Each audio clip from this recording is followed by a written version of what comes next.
आज के हालात में आपको बता दूं कितने ऐसे मक्कार लोग भी होते हैं कि 3 दिन घर में ही पड़ा रहेगा, जब खाने की बारी आएगी भाग जाता है। कहाँ है पना साहब? कहा वो नाराज है। कहा 3 दिन से तो यही थे। कहा रोटी नहीं खाएंगे जब तक आप अपने किए की माफी नहीं मांगेंगे। इस तरह से शादियों को भी बर्बाद किया जाता है। मैं कुछ और कहना चाहता हूँ, मैं बताना ये चाहता हूँ, जब लिस्ट बनाई जाती है उसमें खालू को भी मनाया गया, ताऊ चचा को भी मनाया गया, सारे रिश्तेदारों को राजी करके लाया गया। लेकिन मुझे बता तो सके, सारे रिश्तेदार आ गए, जरा दिल पे हाथ रख के बताओ, जाके पूरी दुनिया की लिस्ट चेक कर लो, सबसे ऊपर खालू का नाम मिलेगा, मामू का नाम मिलेगा। क्या किसी लिस्ट में सबसे ऊपर हुजूर का नाम मिलता है कि नहीं? आका का नाम होता है कि नहीं? नहीं होता। और यार जो नाराज थे उनको राजी करके ले आए। तुमने हुजूर को लाने का कौन सा तरीका इस्तेमाल किया? आप कहोगे मौलवी मुस्तफा को कैसे बुलाया जाएगा? तो सुनो, तुमने कार्ड दे करके अपने खालू को राजी किया, इनविटेशन कार्ड दे करके आपने रिश्तेदारों को बुलाया, लेकिन जब हुजूर को बुलाना था एक कार्ड उनके नाम का भी बनना था। आप कहेंगे कौन सा? मैं ये कहता हूँ जब हुजूर को बुलाना हो मिलाद की महफिल सजा दे, रहमत के फरिश्ते भी आएंगे, मदीने से मुस्तफा चल के तशरीफ ले आए।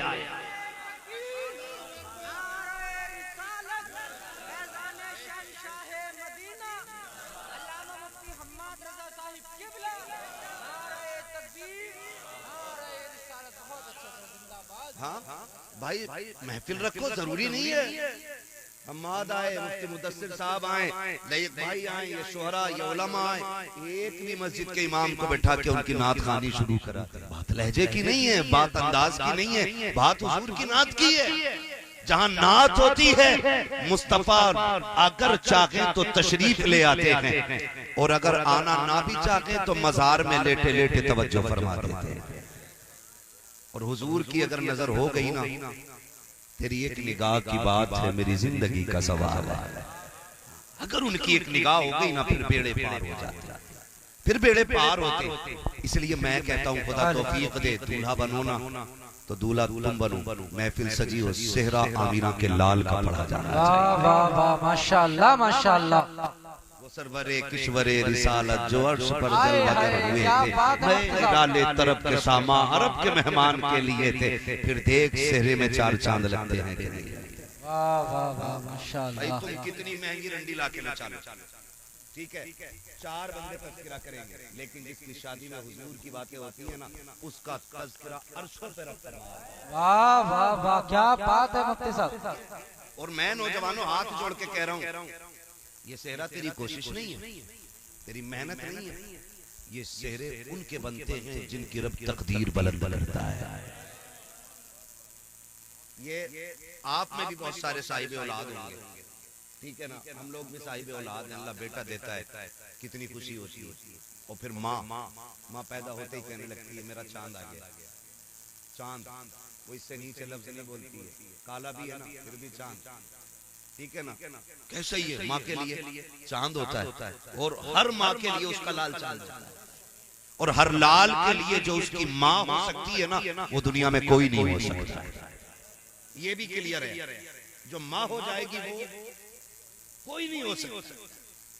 जैसी बेटा पैदा हुआ, माँ कहती मेरा चांद आया, मेरा चांद आया, मेरा चांद आया। कभी अकीके की खुशी, कभी सुन्नतों की खुशी, कभी छठी की खुशी, तरह तरह के नाम से खुशियां होती जा रही हैं। जब बेटे ने शूर की दहलीज पे कदम रखा, 4 महीने 10 दिन का हुआ, बाप ने कहा बिस्मिल्लाह खानी होनी है, इलाके को लुक़मे खिलाए जा रहे हैं, बेटे की बिस्मिल्लाह खानी है। जब बेटे ने शूर की दहलीज पे कदम रखा, माँ कह रही है बेटा आ गया है, इसकी दुल्हन सी चांद सी दुल्हन लेके आनी है, चांद का टुकड़ा लेकर के आऊंगी। एक ख्वाब माँ सजाती है। बाप भी जब बेटा जवान होता है, 4 लोगों में जब बैठता है, लोग कहते हैं तुम्हारा भी तो बेटा जवान है, शादी कब करोगे? बाप के कंधे चौड़े हो जाते हैं, बेटे के निकाह की बातें हो रही हैं। मैं खुदा की कसम खा के कहता हूँ लोगों, याद रखना रब का बड़ा इनाम होता है उस शख्स पे, रब जिसके बेटे को दूल्हा बना देता है। वरना हमने यहाँ तक देखा है, शादी में 5 दिन रह गए, बेटे का इंतकाल हो गया, शादी वाले दिन सेरे बांध के निकले और पलट के कफन में लिपट के आए हैं। ये लाजिम नहीं है अगर तूने सेहरा बांधा है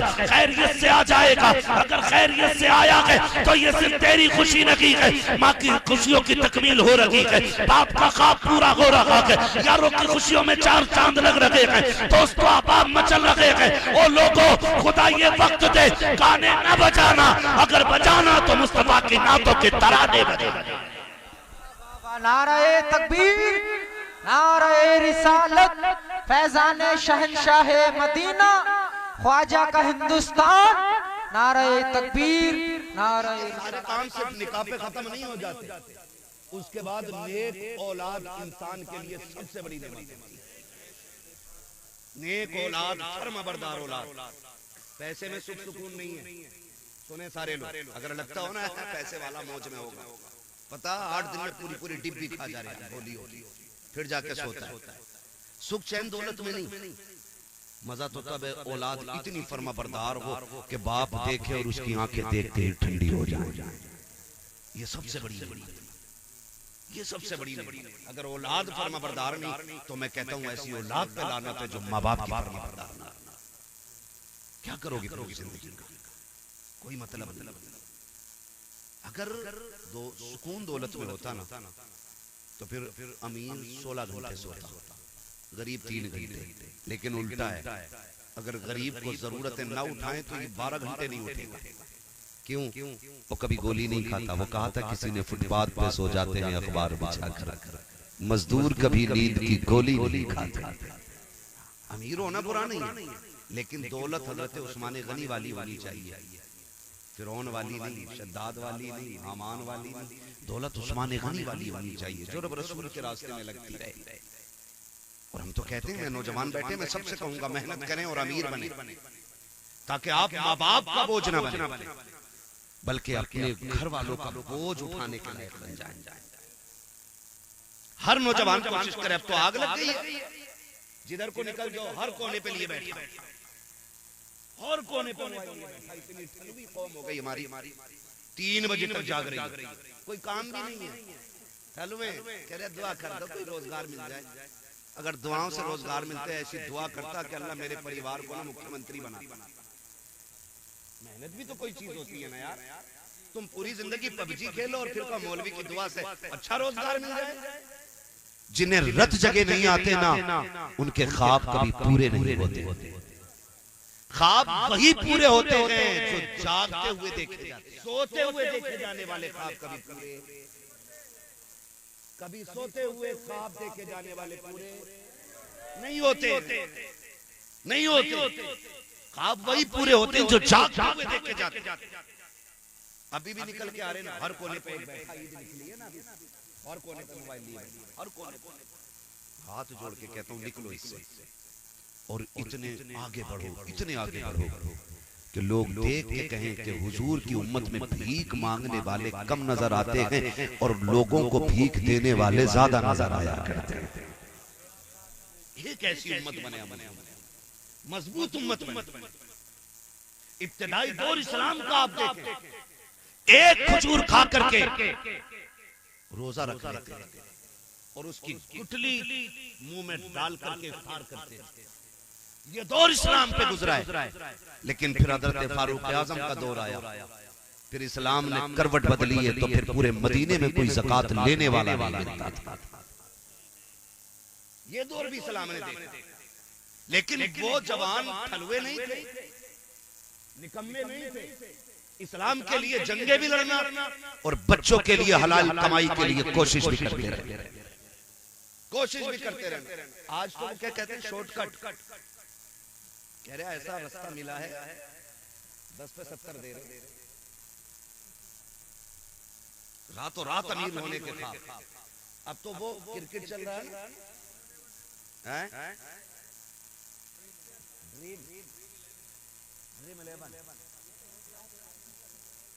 तो ये भैया उस पे जुआ लगा रहे,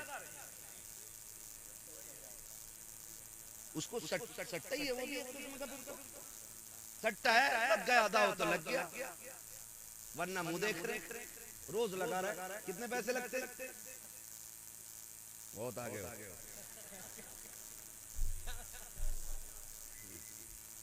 ठीक है, मैं आपको बताना चाहता हूँ, हमारे 1 रुपए की वैल्यू जानते हैं आप?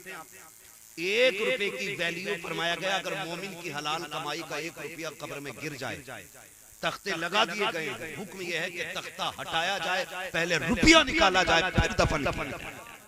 तुम्हारे 1 रुपए की वैल्यू ये है, और लालच लेकर डूब गया हमें, शॉर्टकट के चक्कर में हराम पे उतर आए हम। अल्लाह उस दिन से पहले मौत दे दे जिस दिन हमारे हलक में हराम का लुकमा जाए।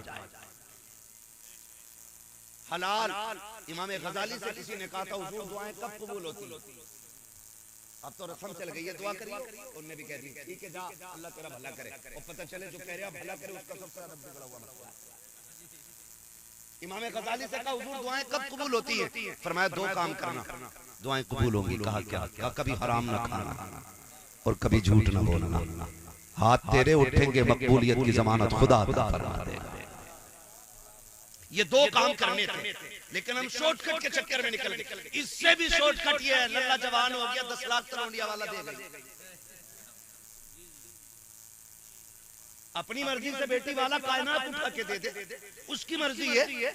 भीख मांगने वाले पैदा हो गए, 4 बेटे पे हिसाब लगा रहा, 10 कलवा में, 10 मलवा में, 10 बब्बन में, 10 अच्छन में, कितने लाख हो गए? 40 लाख का ऐसे ही शॉर्ट रास्ते से अमीर बन जाएंगे। जहेज में मांगा गया 1 रुपया हराम हराम हराम, ये शरीयत है, ये शरीयत। और इस चीज ने कौम का बेड़ा गर्क कर दिया है। जब से डिमांड की आग लगी है ना, कह रहा नहीं नहीं प्रधान के बेटे से कम नहीं मिलना चाहिए, मुझे इतना दो कि तब बेटी कब मैं तुम्हारी बेटी का रिश्ता कबूल करूंगा। और खुदा के वास्ते मेरे भाई अगर 10 लाख से गुजारे हो जाए तो लेके रख ले, अगर 20 लाख से नस्लें पल जाए तो पैसे संभाल के रख ले, और अगर गारंटी ना हो तो फिर हाथ ना फैला। ये कौन दे सकता है तुझे जो खुद दूसरों के मोहताज हो? ये कैसे भले पूरे करेंगे? उससे मांग जिसके खजानों में कमी नहीं आती है। और ऐसा कौन है? बरेली वाला कहता है कौन देता है, देने को मुंह चाहिए, देने वाला है सच्चा हमारा।